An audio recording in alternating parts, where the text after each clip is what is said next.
اعوذ باللہ من الشیطان الرجیم، بسم اللہ الرحمن الرحیم۔ محترم خواتین و حضرات، ڈاکٹر آصف اظہار آپ کے ساتھ میڈیسن نالج کے حوالے سے ایک اور ویڈیو لے کر، اور آج بات کرتے ہیں جناب اینجیوٹینسین ریسپٹر بائنڈر گروپ کے ایک اور ڈرگ کی، اور وہ ہے کینڈیسرٹان۔ کینڈیسرٹان جو ہے وہ ARB یعنی اینجیوٹینسین ریسپٹر بلاکر ہے۔ جس طرح کہ آپ کو پتہ ہے کہ اینجیوٹینسین 1، اینجیوٹینسین 2 یہ گردے میں انزائمز پائے جاتے ہیں، اور یہ جب کنورٹ ہوتے ہیں تو یہ سالٹ کو روکتے ہیں اور پانی کو روکتے ہیں، تو جس کی وجہ سے آپ کا بلڈ پریشر بڑھ جاتا ہے۔ اب جن لوگوں میں بلڈ پریشر کے مسائل ہوتے ہیں ان لوگوں میں اینجیوٹینسین ریسپٹر کو اگر بند کر دیا جائے، اس کو بلاک کر دیا جائے، تو اس کی وجہ سے اینجیوٹینسین 2 کا جو اثر ہے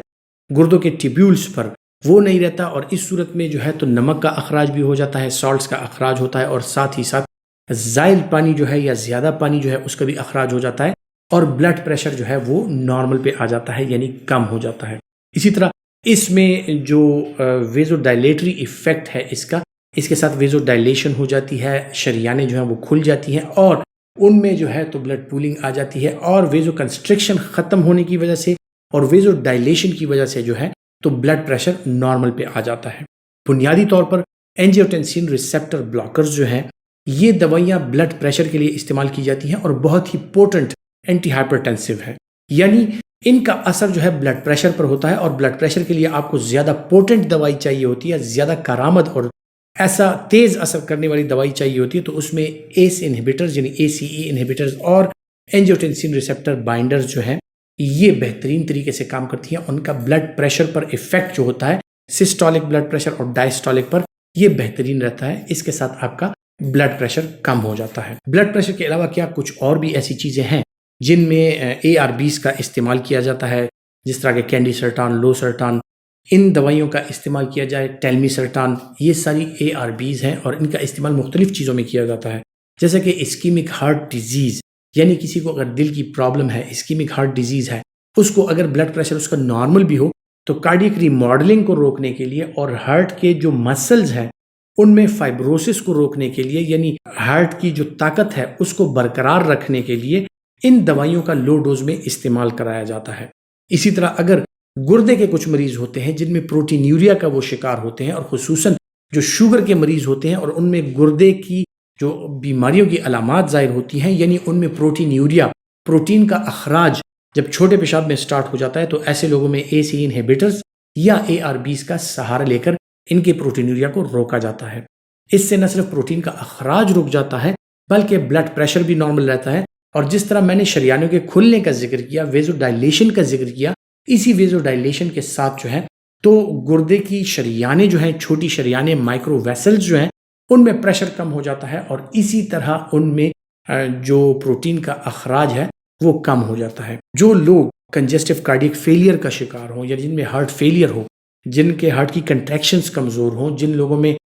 پاؤں کے سوجنے کی علامات ہوتی ہیں، سانس پھولنے کی علامات ہوتی ہیں، سینے میں بار بار پانی آ جاتا ہے، یا ان کو پلمونری ایڈیما ہو جاتا ہے، ایسے لوگوں کے لیے بھی لو ڈوز میں اینجیوٹینسین ریسپٹر بائنڈرز یا جو ACE انہیبیٹرز ہیں ان کا استعمال کرایا جا سکتا ہے، اور ان کا نہ صرف بلڈ پریشر کنٹرول ہو جاتا ہے بلکہ ویزو ڈائلیٹری ایفیکٹ کے ساتھ ان لوگوں میں سانس کا جو پھولنا ہے، کارڈیک ریماڈلنگ جو ہے، دل کے جو پٹھے ہیں ان کی حفاظت کے لیے، اور جس طرح شوگر کے مریضوں کا میں نے ذکر کیا، گردے کی بیماریوں میں ان کی حفاظت کے لیے ARBs یا ACE انہیبیٹرز کا استعمال کرایا جاتا ہے۔ کون سے ایسے لوگ ہیں جو کہ اس کا استعمال ہرگز نہیں کر سکتے؟ ACE انہیبیٹرز یا ARBs رینل آرٹری سٹینوسس، یعنی بعض اوقات گردے کی طرف جو بڑی شریان آتی ہے، رینل آرٹری، اس میں تنگی آ جاتی ہے، اور کچھ لوگوں میں یہ تنگی جو ہوتی ہے بلڈ پریشر بڑھنے کا سبب بنتی ہے۔ اب ایسے لوگوں میں بلڈ پریشر کے لیے اگر ACE انہیبیٹرز یا ARBs کا استعمال کرایا جائے تو ان لوگوں میں گردے کی جو بلڈ سپلائی ہے وہ شدید طریقے سے متاثر ہو سکتی ہے، اور وہ گردے فیل ہونے کا، رینل فیلئر کا، اور بلڈ پریشر مزید بڑھنے کا وہ شکار ہو سکتے ہیں۔ تو جب بھی آپ ACE انہیبیٹرز یا ARBs اپنے پیشنٹ کو تجویز کرتے ہیں، اس سلسلے میں ان کے کچھ ٹیسٹ ضرور ہونے چاہیے کہ ان کو رینل آرٹری سٹینوسس نہیں ہے، یعنی ان کا رینل آرٹری کا ڈاپلر الٹرا ساؤنڈ ہونا چاہیے، شریانوں کا الٹرا ساؤنڈ ہونا چاہیے، ساتھ ہی ساتھ ان میں رینل فنکشن ٹیسٹ، یعنی ان کا یوریا، کریاٹینین، اور اس کے ساتھ ان کے جو الیکٹرولائٹس ہیں خصوصاً پوٹاشیم وہ نارمل پہ رہنا چاہیے، تو اس طرح سے جو ہے آپ پھر اپنے مریض کو اس کا استعمال کرا سکتے ہیں۔ اگر کسی کو ہائپر کیلیمیا ہے، یعنی ان کا پوٹاشیم زیادہ ہے، یا کسی کا رینل فنکشنز ڈی رینج ہیں، ان کا یوریا کریاٹینین زیادہ ہے، ایسے لوگوں میں ARBs اور ACE انہیبیٹر کا استعمال جو ہے وہ وقتاً فوقتاً چیک اپ کے ساتھ پیریوڈیکلی اور باقاعدہ طور پہ ان کا